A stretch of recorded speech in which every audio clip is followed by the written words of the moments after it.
Okay, now we're back with Royals. So let's take a look at his statement.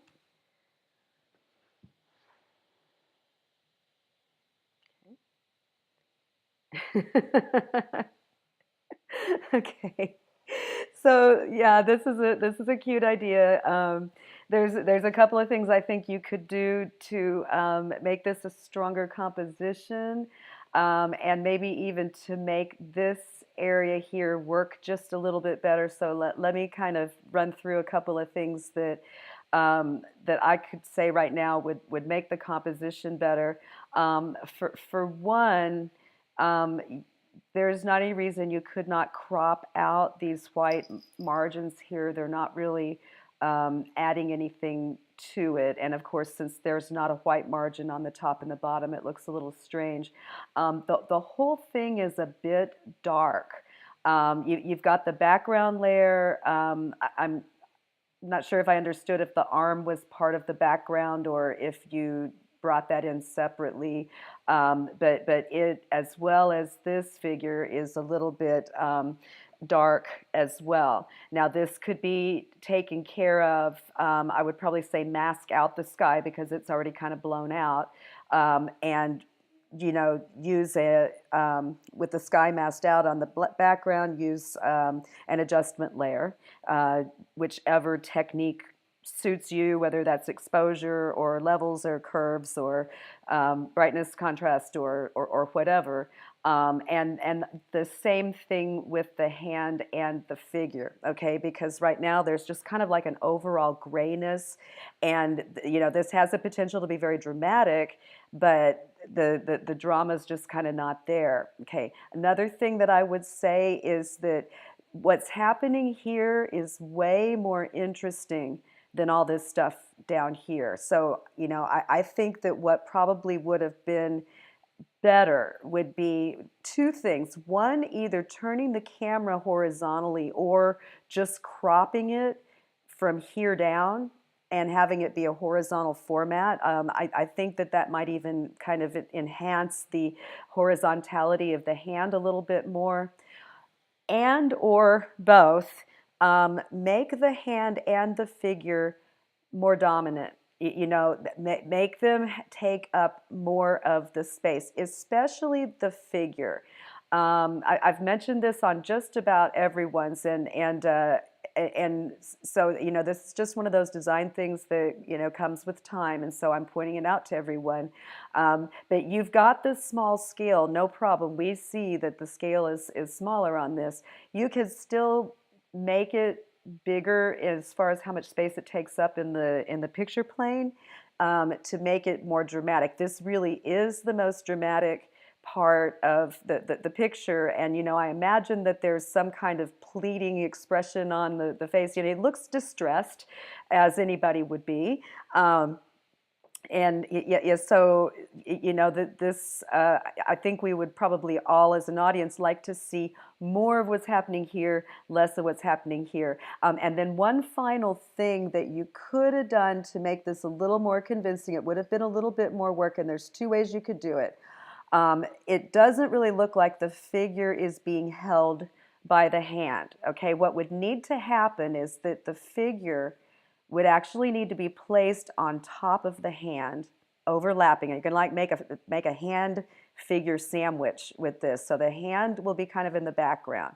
Then place the figure on top of the hand. But before you do that, cut out part of the hand, just enough to cover the figure. Like see the area that I'm tracing right here? Cut that out.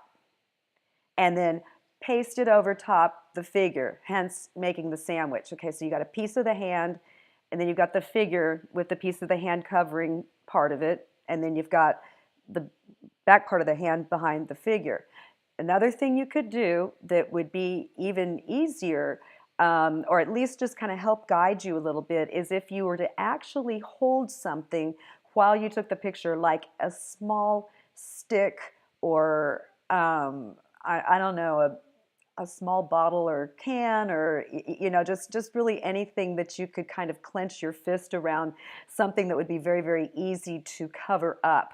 with the figure, just to kind of open that hand up a little bit so that it's acting a little bit more like a hand would be if it was holding something.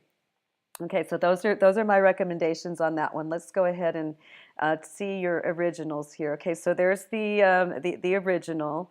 Um, yeah, and so you're correct in that there's not any shadows. I do still think it's just a little bit grayish, and so you kind of have to ask yourself, is this foreground area really, really important? Because I think, we really just want this sky to be kind of a backdrop. And I feel like this has got a lot more visual attention in the final composite than it really needs. Okay. Yeah. And then this one, honestly, you can get a lot closer. Here's a couple of things I would recommend for taking this picture. First of all, you probably made things difficult for yourself because you were positioned against the tree line here. It would be so much easier to cut yourself out if you were standing here and then the person who took the photograph got down lower on the ground. So that essentially what would happen would be there's less ground and tree line behind you and more sky behind you, creating more contrast, which would make it easier to cut out. And also, since you're basically just like a little spot inside of this great big field here. Remember, you want to dedicate as many pixels as you can to the parts that are important. And if the person taking your picture had gotten in much, much, much closer, yes, I know you're going to scale it down, but you want to have the option of having some of the pixel detail to work with. And those pixels are just not there because look at all this pixel stuff going to waste here. Look at all this stuff. Think about this as like scratch paper that you had to cut away. So let's be thinking in terms of, well, we don't want to waste a single pixel if we don't have to. So we always want to get as many pixels in there as we possibly can because we can always need it smaller. We don't have to photograph it smaller. Okay, so that's just something to keep in mind for the next time.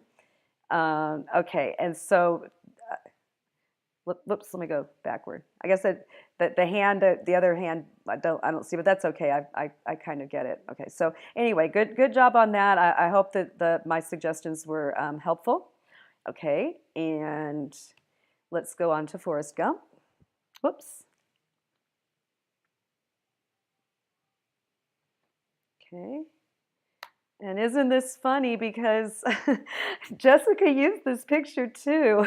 And I've been giving this assignment for a couple years now and I've never ever had anybody use this picture, and now two people from the same class used it, and both equally as successful.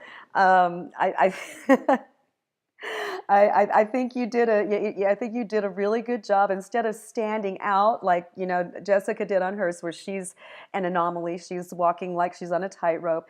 You're actually one of the guys, and um, I think it fits pretty good. Maybe you could be just a teeny tiny bit bigger, but not necessarily so. I think it's quite convincing. You've got the right clothes on. I love the choice of hat. That's exactly what some of these other guys are wearing. So good for you on that. And yeah, I think if I didn't know to look for it, I wouldn't know it was there. And that's kind of the objective. So let's see your original. And oh, beautiful! You did a really great job on that. And this is a cool picture just in and of itself. One of the things I like about this assignment is that you guys are, going to the trouble to get dressed up and staging things, and hang on to this picture because you might be able to use it again in something else. Good job with your lighting and everything. Looks really good. So nice work.